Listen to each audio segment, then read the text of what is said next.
कई बोलते हैं हमारा गुरुदेव भगवान के अंश थे, भगवान अवतार हुए थे। कई बोलते हैं हमारा गुरुदेव शंकर भगवान के अवतार हैं।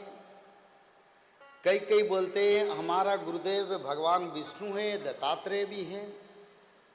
पर कलियुग में साधु संतों का जन्म हुआ वो सही है। भगवान का 3 जन्म सिर्फ है।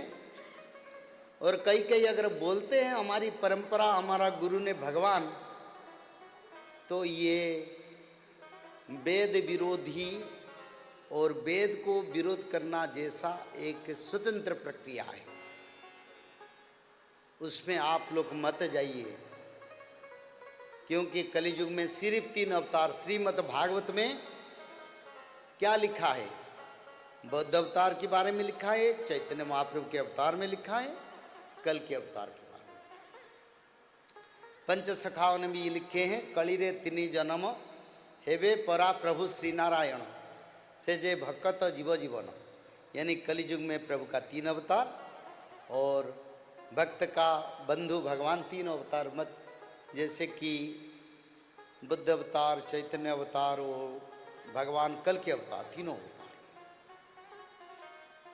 अगर भागवत में लिखा नहीं है, हम कैसे मानेंगे कोई भगवान है? अष्टादश पुराण में कोई लिखा नहीं है, तब कैसे मानेंगे?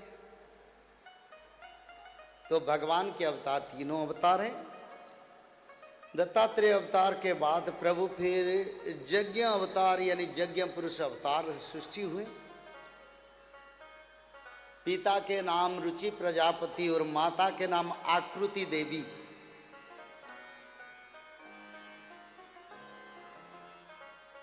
स्वयंभू मनांतर में प्रभु का अवतार हुआ। और जब हम यज्ञ हवन करते हैं तो भगवान यज्ञ पुरुष के हिसाब से वहीं पर पूजित होते। संसार के कल्याण के लिए भगवान महाविष्णु की यज्ञ अवतार हुआ। उसका बाद फिर प्रभु का ऋषभ अवतार हुआ। पिता नाभि राजा, माता मेरु देवी।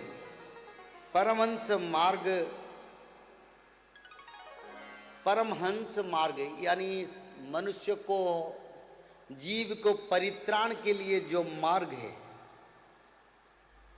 उसी मार्गों मनुष्य लोगों को बताने के लिए और मुक्ति दिलाने के लिए प्रभु का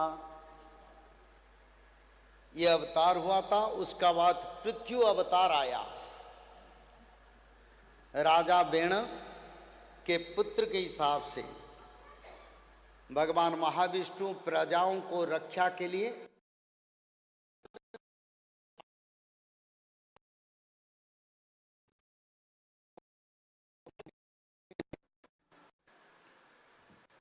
और धरती के लिए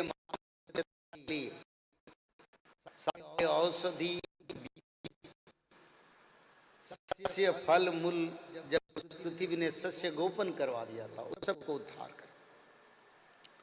उसका बाद भगवान के फिर मत्स्य अवतार आया।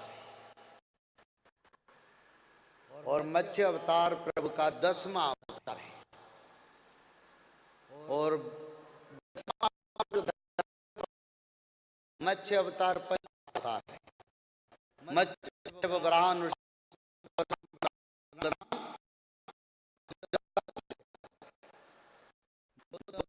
हो चुका है। कल क्या है? होने वाला है। बोलो प्रेम से अंत कवार हरि हरि। तो मत्स्य अवतार को प्रभु को लेना क्यों पड़ा? असीदतीत कल्प कांते ब्रह्मो नैमित्तिकालय समुद्र उत्पल तात्र लोका भरा ध्यान कालेना गत निद्रास्य धातु शीशई सोबड़ी मुख तो निःसृतान वेदान है ग्रीव बुद्धंति केद्धरत ज्ञात्वा तद्दान वेन्द्रस्य है भगवान हरीश्वर प्रलय पयोसी धातु सप्त सप्तमुखे श्रुतिगण मुपनीतं प्रतिपादत्व हत्वा द्वितीज तम अखिल हेतु जिन्न मीन नतो दस। तो भगवान मत्स्य अवतार में करें, वेद को उद्धार करें, क्योंकि वेद को ब्रह्मदेव का उस समय संध्या समय था, ब्रह्मदेव निद्राग्रस्त थे और ब्रह्मदेव सोने के बाद उनकी मुख से चारों वेद जल में पड़ा और जल में समुद्र में समाहित होके उसको हिरण्याक्ष ने अपहरण कर लिया था। तो ऐसे समय पर दो असुर थे, एक हयग्रीव असुर और हिरण्याक्ष, दोनों को प्रभु ने वध किया, को उद्धार किया, पंचजन्य शंख को उद्धार किया, धरती माता को उद्धार किया, का पालन के लिए सृष्टि को अनुकूल किया। फिर मत्स्य अवतार के बाद प्रभु का कच्छप अवतार हुआ। कच्छप अवतार